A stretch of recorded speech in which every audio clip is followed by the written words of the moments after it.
계속 나누고 있는데, 오늘 네 번째, 말씀 앞에서 부흥을 경험하라, 이런 제목으로 말씀을 나누려고 합니다.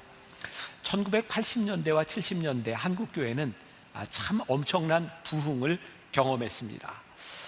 제가 이렇게 한국에 공부를 마치고 돌아왔을 1998년도만 해도 한국 교회는 참 많은 부흥들을 경험했던 때인 것 같아요. 제가 공부를 마치고 한국에 돌아올 때쯤 저에게 이제 아쉬움 같은 게 있었는데, 저도 이제 공부만 했지 미국에 있는 이렇게 부흥하는 교회들을 볼 기회가 없었어요. 그래서 이민 가방을 다 챙겨 들고 우리 아이 둘을 데리고 이렇게 이름난 교회들을 한번 돌아볼 기회가 있었습니다. 그때 저에게 가장 인상적이었던 교회 하나가 시카고에 있는 윌로우 크릭 커뮤니티 처치라는 교회였어요. 그 교회가 인상적이었던 건 그 교회에 남성들의 사역이 굉장히 활발하게 이루어지고 있었고, 또 그런 마음을 가지고 있었던 그 젊은 한국의 목사님들이 윌로우 크릭 어소시에이션 오브 코리아라고 하는 단체를 만들어서 이렇게 모임을 가진 적이 있어요. 그 당시에 그때 담임 목사였던 빌 하이웰스 목사를 초청해서 우리가 이렇게 식사하면서 이야기를 나눌 기회가 있었습니다. 아마 여러분들 중에 혹시 이제 이 교회에 조금 불미스러운 일, 이렇게 안 좋은 일이 있었고 빌 하이웰스 목사가 교회에서 사임을 하게 되었어요. 그런데 저는 그 시대에 하나님께서 귀하게 또 강력하게 역사하시던 때, 그것은 우리들이 교훈으로 잘 받아들일 필요가 있다라는 생각을 하기도 합니다. 우리 간담회에서 어떤 한국의 목사님이 이렇게 물었어요. 윌로우 크릭 교회는 특별히 남자들이 나와서 많은 변화를 받는데 어떻게 그 남자들을 위로하고 격려하고 축복하고 근본적인 변화가 일어납니까? 그때 제가 인상적이어서 적어놨던 게 있어요.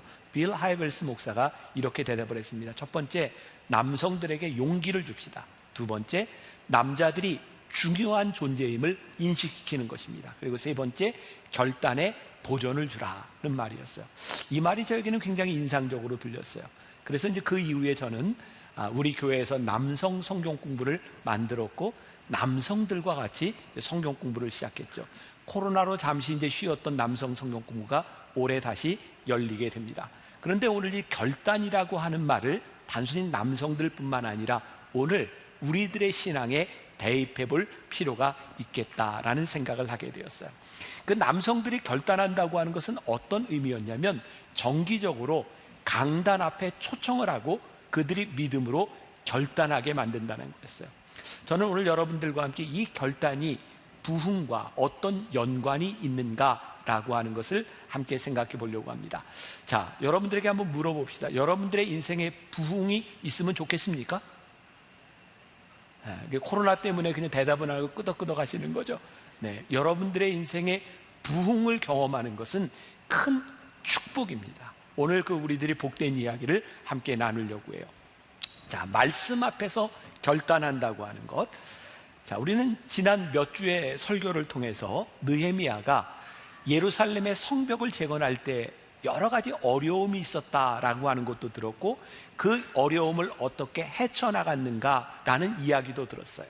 그리고 이 성벽을 재건하는 것, 단순히 성벽을 재건하는 차원의 문제가 아니라 하나님의 말씀 앞에서 회개하는 영적 부흥 운동이 함께 와야 된다는 것도 우리는 배웠습니다. 자, 오늘 본문 느헤미야 8장 2절에 보니까 이렇게 시작되고 있어요. 일곱째 달 초하루에 제사장 에스라가 율법책을 가지고 회중 앞, 곧 남자나 여자나 알아들을 만한 모든 사람 앞에 이르러. 자, 여기에 일곱째 달 초하루라고 하는 말이 굉장히 중요합니다. 이스라엘은 날짜를 계산하는 방법이 두 가지가 있습니다. 하나는 민간력이 있고 또 하나는 종교력이 있어요. 여기에 일곱째 달, 어떤 의미가 생각이 나세요?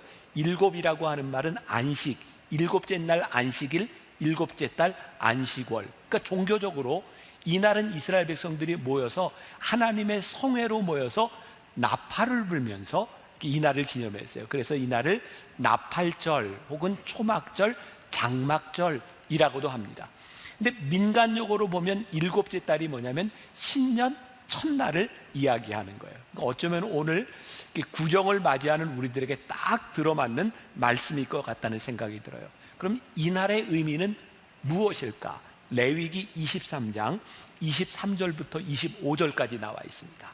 우리 한 목소리로 봉독하죠. 자, 시작. 여호와께서 모세에게 말씀하여 이르시되 이스라엘 자손에게 말하여 이르라. 일곱째 달 곧 그 달 첫날은 너희에게 쉬는 날이 될지니 이는 나팔을 불어 기념할 날이요 성회라. 어떤 노동도 하지 말고 여호와께 화제를 드릴지니라. 자, 우리들이 느헤미야 말씀을 우리들이 보고 있는데 이 말씀을 잘 이해하기 위해서는 뭐를 알아야 돼요? 레위기를 알아야 되는 거예요. 자, 올해 들어서 우리들이 성경 통독, 우리들이 말씀 앞에서 이렇게 한 해를 시작하고 있습니다. 우리들이 성경을 보는데요, 우리들이 창세기부터 이 말씀을 잘 관통해서 보게 될 때 말씀이 말씀으로 설명하는 것을 우리들이 깨닫게 됩니다. 성경 통독을 하는 건, 한번 정독을 하는 건 굉장히 중요한 일입니다.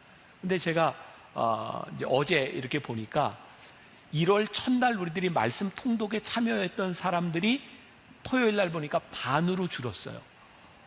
이게 어떻게 된 일인가? 이게 정말 말씀을 읽는 일이 이렇게 힘든 일인가? 근데 제가 여러분들에게 이 시점에서 한번 권하고 싶은 게, 여러분들이 말씀을 말씀으로 풀어가야 말씀이 이해가 됩니다. 그래서 혹시 좀 뒤쳐졌던 분들 다시 한번 잘 따라왔으면 좋겠고요. 오늘 느헤미야 말씀이 레위기에서 이야기하는 이날, 여호와께 속한 이날을 기념하는데, 이날 무엇을 기념했을까요? 레위기 하면 이 일은 언제 있었을까요? 바로 출애굽기 사건과 연결이 되어 있죠. 자, 출애굽기에서 제일 중요한 사건, 이스라엘 백성들이 홍해를 건넜던 일, 하나님께서 애굽에서부터 가나안 땅으로 인도하는 이 과정을 보게 되는 거예요. 이날 이들은 무엇을 했을까요? 하나님을 기억하며 하나님께서 그들에게 베풀어 주신 은혜, 하나님께서 우리들에게 이런 일을 하셨지, 그리고 하나님을 찬양하고 믿음을 고백하고 은혜를 감사하고 있는 거예요. 여러분, 오늘날로 이야기하면 우리가 오늘 성회로 모여서 하나님께 예배를 드리고 있는 거예요. 오늘 여러분들은 여기에 모여서 무엇을 하고 있어요? 하나님을 기억하며 하나님께서 나에게 베풀어 주신 은혜를 생각하고 우리들이 감사의 고백을 하며 이날에 예배를 드리고 있는 거예요. 생각해 보셨어요? 그냥 매일매일 자기에게 주어진 일상을 살아가는 사람과 7일째 되는 날 하나님 앞에 모여 하나님의 은혜를 고백하고 감격하는 우리들의 삶이 어떻게 같을 수 있겠습니까? 그러니 우리가 오늘 하나님 앞에 예배드리는 이 시간이 우리들의 삶을 얼마나 복되게 하는 일인가, 이게 우리들에게 분명히 믿음으로 고백이 되어야 되는 거죠. 자, 느헤미야 8장 3절 말씀해 보니까요, 수문앗 광장에서 새벽부터 정오까지 남자나 여자나 알아들을 만한 모든 사람 앞에서 읽음에 뭇 백성이 그 율법책에 귀를 기울였는데, 이 부흥의 역사가 어떻게 시작될까요? 모든 백성들, 남자나 여자나 알아들을 만한 모든 사람들 앞에서 이 말씀을 읽음에 모든 사람들이 귀를 기울였다. 이게 부흥의 시작이었다는 말씀. 남녀 성별에 관계없이. 그럼 만나교회는 가장 중요한 행사로 여기는 것 중에 하나가 뭐냐면 변화산 기도회예요. 전반기 후반기 2번 변화산 기도회를 합니다. 아마 오래된 만나교인들은 기억하실 것 같아요. 초창기의 만나교회가 이 변화산 새벽 기도회를 할 때 며칠 했는지 아세요? 제가 얘기해 드릴게요. 놀랄 준비를 하세요. 변화산 특별 새벽 기도회를 할 때 처음에 100일을 했습니다. 오, 눈앞이 캄캄하지 않으세요? 100일을 어떻게 했을까? 그런데 그 100일이 40일이 되고 20일이 되고 10일이 되고 지금은 일주일 특별 새벽 기도회로 모이고 있어요. 그 100일 그렇게 오래 하던 특별 새벽 기도회를 일주일로 바꾼 사람이 누굴까요? 제가 그랬어요. 제가 믿음이 없어서? 아니, 그런 의도가 아니었어요. 어른들만 참석하는 기도회가 아니라 우리 아이들까지 함께 예배를 드리고 새벽에 모여 말씀을 들을 수 있도록 일주일 동안 우리들이 집중적으로, 너무 길면 아이들이 못 따라오니까 한번 해보자, 그렇게 해서 시작했던 게 변화산 기도예요. 사실 아이들이 함께 변화산 새벽 기도회를 참여하자라고 했던 것은, 제가 98년도에 만나교회에서 처음 사역을 시작하면서 그때 변화산 기도회가 있을 때는 아이들이 오지 않았어요. 그때는 저희 아이들 둘만, 거의 아이는 둘만 참석을 했던 것 같아요. 저희 집도 지금은 제가 교회에 살고 있지만 저 밖에 살 때여서 새벽에 아이들을 이렇게 데리고 깨워서 나오는 게 참 아이들한테 미안하다는 생각이 들었어요. 뭐 잘 알지도 못하는 아이들 그 깨워가지고 새벽부터 옷 입혀서 나오는 게 쉽지 않았어요. 그렇게 몇 년을 지나다 보니까 그냥 마음이 편해지더라고요. 아이들한테 미안한 마음이 없어졌어요. 이게 너희 팔자다 이렇게 생각하니까 별로 미안하지 않게 아이들이 이렇게 참여하게 되었고, 그리고 우리 온 교회 성도들이 아이들과 함께 예배를 드리게 되었어요. 자, 여러분들 기억하시죠? 변화산 새벽기도에 우리 아이들이 얼마나 많이 모여서 이 새벽 예배를 드리는지. 처음 아이들이 모였을 때 제가 교육 목사님에게 이렇게 얘기를 했어요. 이 아이들이 새벽에 이렇게 많이 나올 줄은 몰랐는데 어른들과 함께 예배를 드릴 것이 아니라 아이들이 알아들을 수 있도록 동일한 시간대에 아이들을 위한 새벽 기도회를 따로 하는 게 좋겠다. 근데 교육 목사님이 저한테 그러는 거예요. 아이들한테 물어봤는데 애들이 다 어른 예배 참석하겠다는 거예요. 저는 굉장히 의아했어요. 이놈들이 와서 맨날 잠만 자는데 뭘 같이 참여하겠다고 그러나. 그런데 제가 놀라운 사실을 깨닫게 됐는데, 아이들이 이 특별 새벽 기도를 하는 중에 매일 이 헌금 봉투에 기도 제목을 써서 내는데, 이 아이들에게 말씀이 그냥 흘러가는 게 아니라 그 어린아이들이 이 말씀을 다 듣고 그 말씀에 반응하고 있더라고요. 제가 생각하는 우리 만나교회의 가장 큰 힘 중에 하나는 특별 새벽 기도에 우리 아이들이 아버지와 어머니, 할머니, 할아버지까지 함께 말씀을 듣는 일이라고 생각하거든요. 저는 오늘날 한국 교회의 위기를, 제가 목회자 세미나 때면 이런 말을 자주 합니다. 그동안 우리는요, 교회가 부흥하면서 아이들을 위해서 유치부 예배, 유년부 예배, 초등부 예배, 중고등부 예배, 청년부 예배, 아이들을 위해서 우리들이 예배를 이렇게 만들어낸다고 생각했는데, 언제부터인가 우리 온 가족들이 함께 말씀을 알아들을 만한 사람들이 하나님 앞에 같이 말씀을 듣는 일들이 사라진 거예요. 그리고 부모들이 언제부터인가 교회에 아이들을 맡겨놓고 교회에서 알아서 책임져 주리라고 생각했던 거죠. 그런데 오늘 놀라운 일을 깨닫게 되는데, 이 느헤미야와 이 백성들이 하나님을 알아들을 만한 모든 사람들이 함께 모여 그 말씀을 들으며 그들이 믿음으로 반응하기 시작할 때에 영적 부흥을 경험하게 되었다는 거예요. 하나님, 우리 한국교회, 아니 우리 교회에 우리 온 가족들이 함께 말씀을 들으며 이 말씀 앞에 반응할 수 있는 이 부흥의 역사가 시작되게 하여 주옵소서. 이게 우리들이 잃어버린, 아주 불쌍한 잃어버린 우리들의 잘못이라는 생각이 드는 거예요. 저희 교회에서 사무엘 학교를 처음 시작할 때여서 벌써 꽤 오래됐죠. 어떻게 이 아이들을 어렸을 때부터 신앙적으로 교육할 것인가. 그래서 대한유치원으로 시작을 하게 되었어요. 그때 그런 염려가 있어요. 이게 진짜 될까? 부모들이 희생하고 부모들이 아이들을 맡겨야 되는데 이 일이 될까? 그래서 이 사무엘 학교를 홍보하면서 그 주보에, 지금은 저에게 주보가 없지만 예전에 주보가 있을 때요, 한 아이의 사진이 아마 홍보용으로 이렇게 나갔던 것 같아요. 전 지금도 기억해요. 그 아이의 할머니가 저에게 와서, 목사님, 우리 아이가 주보에 나왔어요. 단순히 주보에 나와서 자랑한 이런 차원의 문제가 아니라 모든 사람들이 보는 교회 주보에 우리 아이가 나왔어요. 그 아이의 얼굴이 나온 것에 대한 감격함을 제가 잊지 못해요. 오늘 저는 말씀을 준비하고 말씀을 나누면서 이런 질문을 여러분들에게 던져봐요. 우리가 오늘 하나님 앞에 예배드리고 있는데 하나님 앞에 사진이 찍히듯이 우리의 모습이 각인되어 우리들이 오늘 예배를 드리고 있습니까? 모든 사람들이, 아니 많은 사람들이 지금 예배를 드리고 있고, 오늘 여기에 앉은 사람보다 더 많은 사람들이 지금 모니터 앞에서 예배를 드리고 있는데 우리들 예배가 다 동일하지 않다는 거예요. 누가 하나님 앞에 각인된 사람이 되어 오늘 예배를 드리고 있는가? 교인들 중엔 모두가 다 똑같지 않은 것 같아요. 목사의 마음속에 기억되고 각인되는 사람이 있죠. 우리 교회 원로, 아주 오래된 장로님 중에 한 분이 있어요. 그분이 거의 90이 될 때까지 매주 나오시지는 못했지만 저기 화곡동에서 혼자 사시는 여자 장로님이 예배에 나오셨어요. 그 장로님은 예배를 마치고 나갈 때마다 꼭 저를 기다렸다가 제 손을 잡고 늘 이렇게 이야기했어요. 목사님, 오늘 예배가 너무 은혜스러웠어요. 제가 장로님에게 이렇게 얘기했어요. 장로님의 예배가 어떻게 은혜스럽지 않을 수 있어요? 오늘 이 예배당까지 오는데 지하철 타고 버스를 2번 갈아타고 2시간 걸려 예배를 드리고 예배를 마치고 또 2시간 걸려 집에 가는 장로님의 예배가 어떻게 은혜스럽지 않겠어요? 오늘 우리가 하나님 앞에 똑같은 예배를 드리고 있지만 모든 예배가 하나님 앞에 각인되고 모든 예배가 은혜스러울 수 없다는 말씀이에요.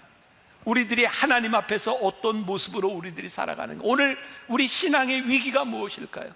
저는 그런 생각을 해요. 언제부터인가 우리들의 예배 가운데 특별함이 사라진 거예요. 하나님, 오늘 예배를 드리는 내 예배의 특별함, 그 특별함이 사라지며 우리는 매너리즘에 빠지기 시작한 거죠. 여러분, 가끔 그 스포츠 중계를 보다 보면 이렇게 관중석들이 이렇게 잡혀요. 쭉 지나가다가 카메라가 누구 하나를 이렇게 딱 붙잡는 경우가 있죠. 어떤 경우들인가요?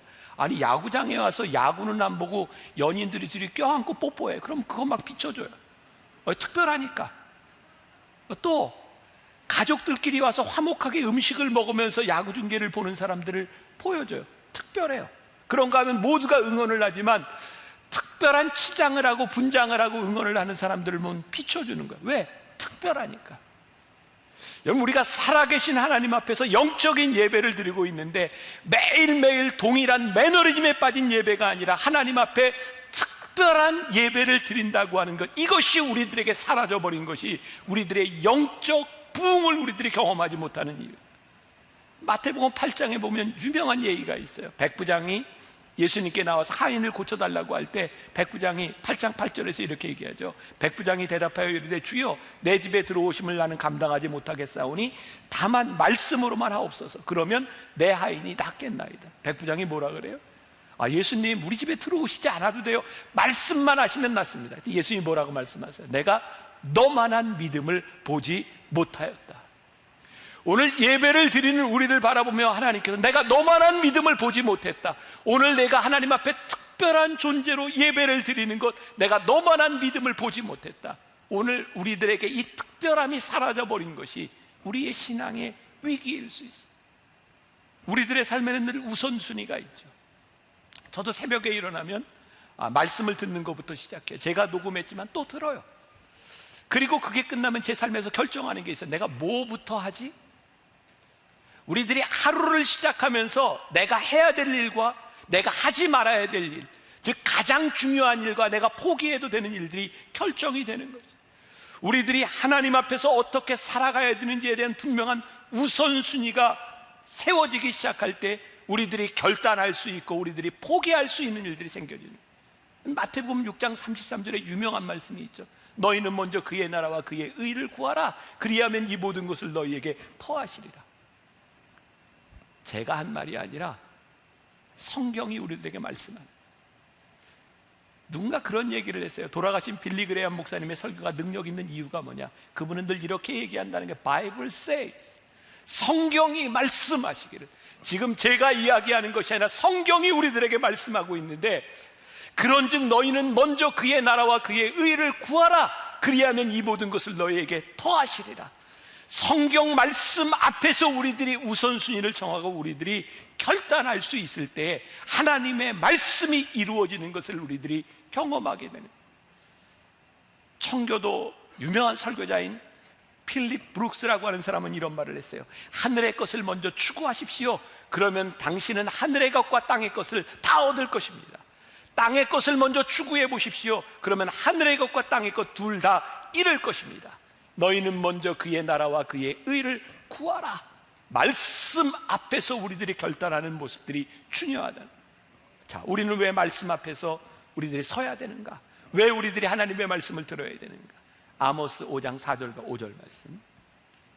여호와께서 이스라엘 족속에게 이와 같이 말씀하시기를 너희는 나를 찾으라.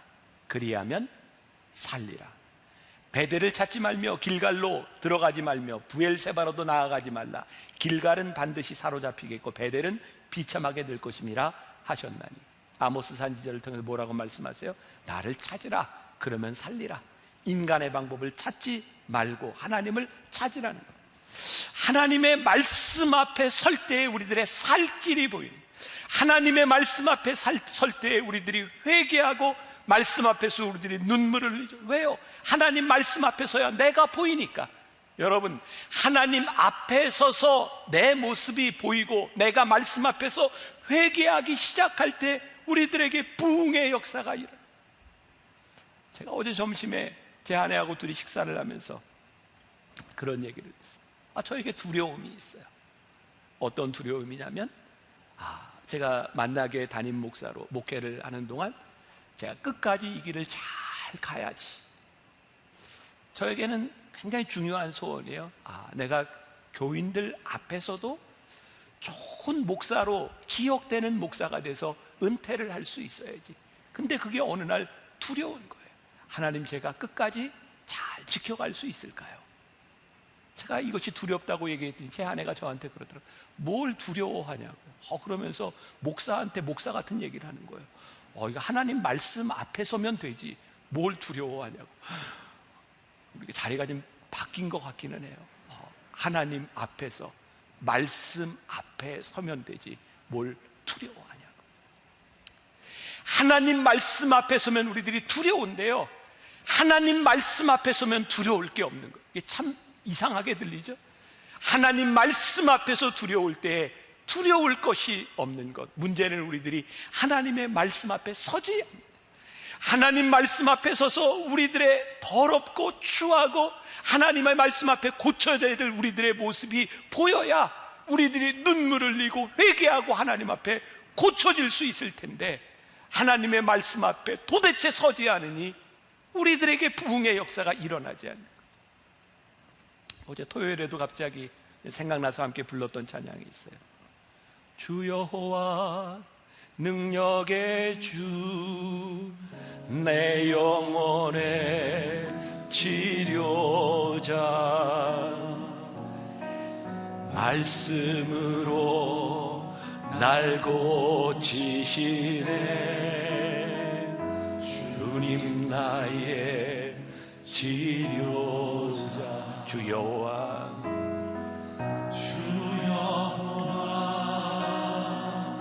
능력의 주, 내 영혼의 치료자, 말씀으로 날 고치시네. 주님 나의 치료자. 여러분들에게 묻고 싶은 게 있습니다. 하나님의 말씀이 우리를 고치고 치료하실 줄 믿습니까? 이 믿음 앞에서 우리들이 결단할 때 우리들에게 부흥이 일어나죠. 느헤미야 8장 5절 말씀해 보니까 에스라가 모든 백성 위에 서서 그들 목전에 책을 펴니 책을 펼 때 모든 백성이 일어서니라. 지금 느헤미야와 백성들이 있는데 학사 에스라가 성경을 읽을 때 모든 백성들이 일어났다. 제가 그렇게 길지 않은 미국 유학 경험 가운데 참 인상적인 미국 교회의 모습이 있었어요. 그 교회는 이렇게 성경을 읽을 때마다 전교인들이 다 일어나서 말씀을 듣고 앉아요. 제가 우리 교회도 이렇게 한번 했으면 좋겠다 생각하고 못 해본 거였어요. 말씀을 들을 때마다 일어나는 거예요. 이게 단순히 의식으로 끝나는 것이 아니라 말씀 앞에서 우리를 일으킨다고 하는 게 뭐냐면 말씀을 경외하며 말씀을 존중하며 우리들이 말씀을 듣겠습니다.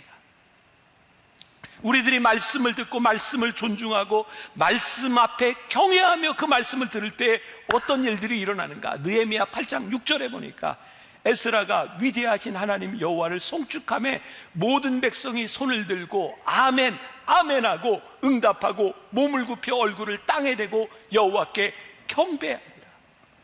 말씀이 들려질 때 뭐라고 이야기하고 있어요? 찬양과 기도를 할 때 우리들이 손을 들고 눈물을 흘리고 무릎을 꿇는 것들이 어색한 일이 아니라 말씀 앞에 이런 모습이 자연스럽다는 거예요. 하나님이 깨닫게 하시는 것. 지금 우리 교회, 우리 신앙, 우리의 모습들 가운데 참 문제라고 생각되는, 위기라고 생각되는 것이 무엇이냐면, 언제부터인가 우리들이 말씀을 들어도, 찬양을 해도, 기도해도 우리들이 아멘 아멘 화답하지 아니하고, 말씀 앞에 무릎 꿇지 아니하고, 말씀을 들을 때 눈물이 흐르지 아니하고, 말씀 앞에서 무감각해진 우리들의 모습 가운데 우리의 신앙에 위기가 있구나. 하나님, 이 말씀 앞에 우리들이 반응하게 하여 주옵소서. 말씀 앞에서 우리의 손이 올라가게 하여 주옵시고, 말씀 앞에서 아멘 아멘 하며 눈물을 흘릴 수 있는 우리의 신앙이 고백되게 하여 주옵소서. 그 예배의 자연스러운 모습들이 너무나 어색하게 변해버린 우리의 모습 가운데 말씀 앞에 부흥 경험하지 못하는 세대들이 우리들에게 있는 것이 아닌가. 느헤미야 8장 10절에 보니까 정말 놀라운 말씀이 있어요. 느헤미야가 또 그들에게 이르기를, 너희는 가서 살진 것을 먹고 단 것을 마시되 준비하지 못한 자에게는 나누어 주라. 이날은 우리 주의 성일이니 근심하지 말라. 여호와로 인하여 기뻐하는 것이 너희의 힘이니라. 여호와로 인하여 기뻐하는 것이 너희의 힘이니라. 이 말씀을 묵상해 보았어요. 여호와를 기뻐하는 것이 너희의 힘이니라.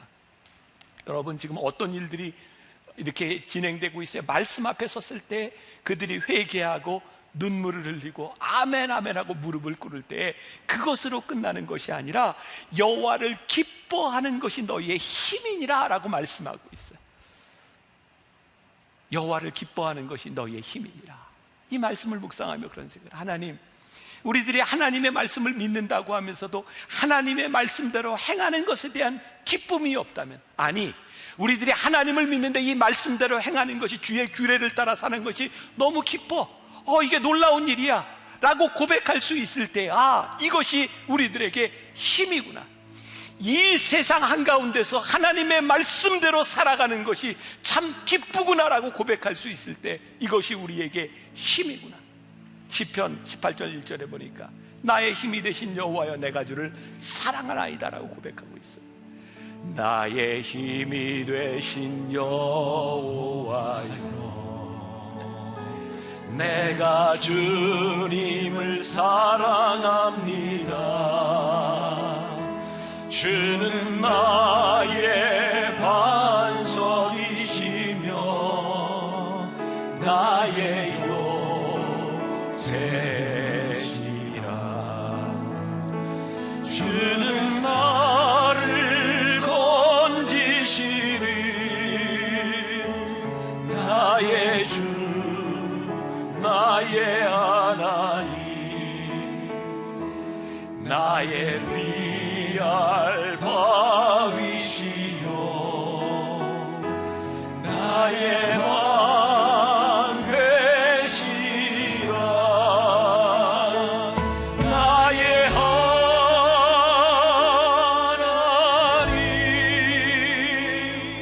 나의 하나님,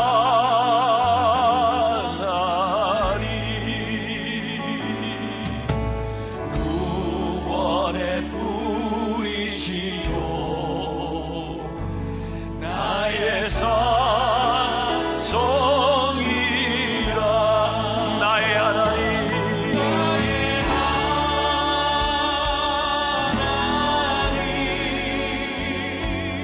나의 하나님, 나의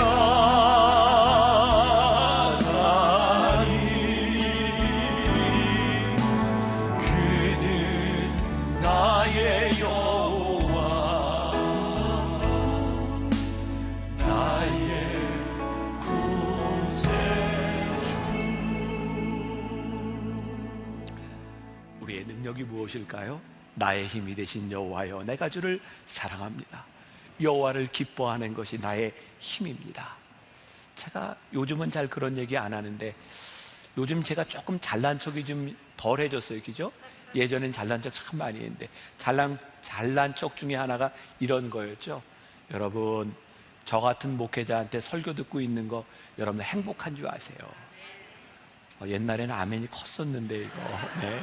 제가 그런 얘기를 했어요. 이유는 제가 어떤 자격이 있어서가 아니라, 제가 그래도 하나님 말씀 앞에서 고민하고, 하나님, 제가 하나님 앞에 좋은 목사가 되려고 노력합니다. 말씀 앞에 서려고 하는 것이 여러분들에게 행복이다. 저나 여러분들이나 누구나 완전해서가 아니라 우리들이 하나님 말씀 앞에 서려고 합니다. 이것이 우리의 힘인 줄 믿습니다. 나의 영혼아 잠잠히 하나님만 바라며 나의 소망이 그로부터 나오는도다. 내가 말씀 앞에 설 때, 여호와 하나님을 바라볼 때 요동치는 이 세상 가운데서,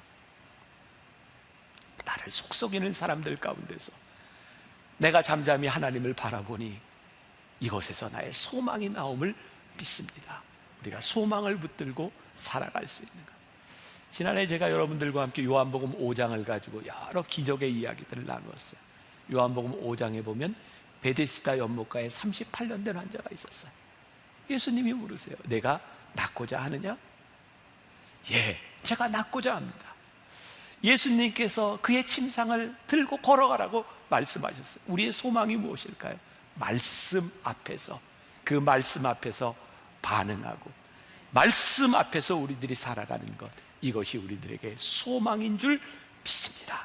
이것이 우리들에게 영적 부흥이 다시 시작됨인 것을 믿습니다.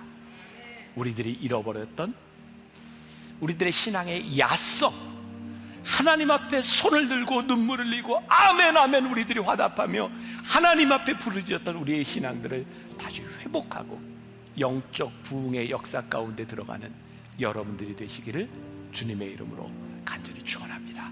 우리 나의 힘이 되신 여호와여 함께 찬양하고 하나님 앞에 정말 각인될 수 있는 우리의 모습으로 함께 찬양하고 기도하면 좋겠습니다. 나의 힘이 되신 여호와여, 내가 주님을 사랑합니다. 주는 나의 반석이시며 나의 요새시라. 주는 나를 건지시는 나의 주, 나의 하나님, 나의 피할 바위시요 나의 반대시 아버지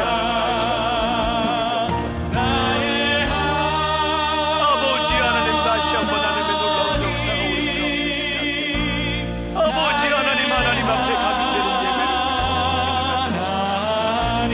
나의 하나님, 나의 하나님, 우리가 하나님의 말씀 앞에 아멘 아멘 하며 나의 산성이라 나의 하나님,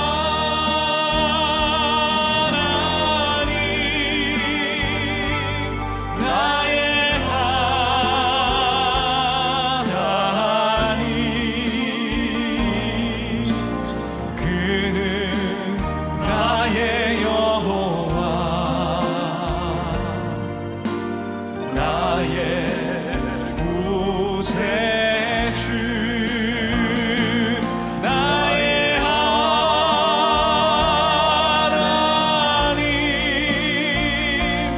나의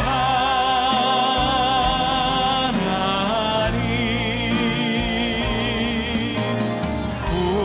구원의 뿌리시요 나의 산성이라 나의 하나님,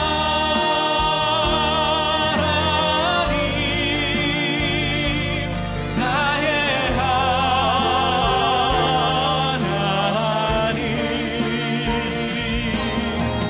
그는 나의 여호와,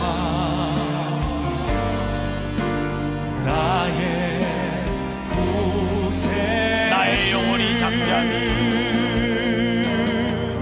나의 영혼이 잠잠히 하나님만 바라미요 나의 구원이 그에게서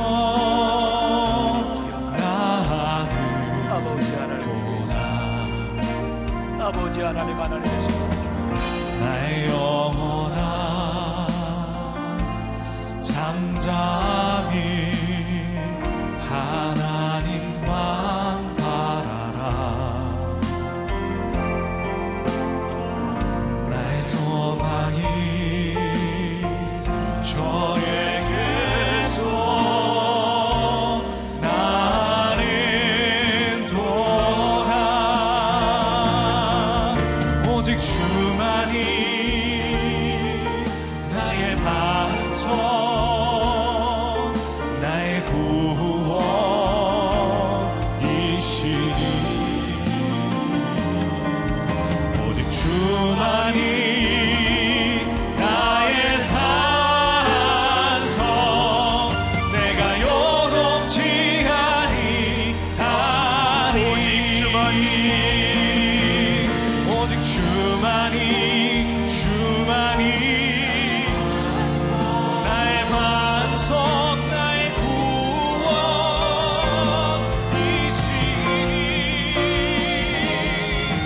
오직 주만이 나의 산성 내가 요동치 아니하니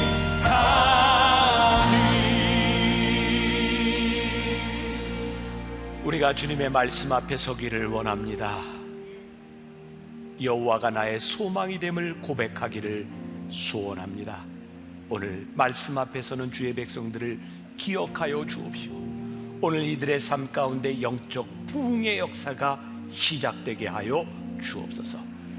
지금은 우리 주 예수 그리스도의 은혜와 하나님 아버지의 무한하신 사랑과 성령의 인도하심이 말씀 앞에서 담대하게 믿음을 고백하며 이 세상으로 나아가는 당신의 사랑하는 모든 백성들을 위해 지금부터 영원까지 함께 하시기를 간절히 축원하옵나이다. 아멘.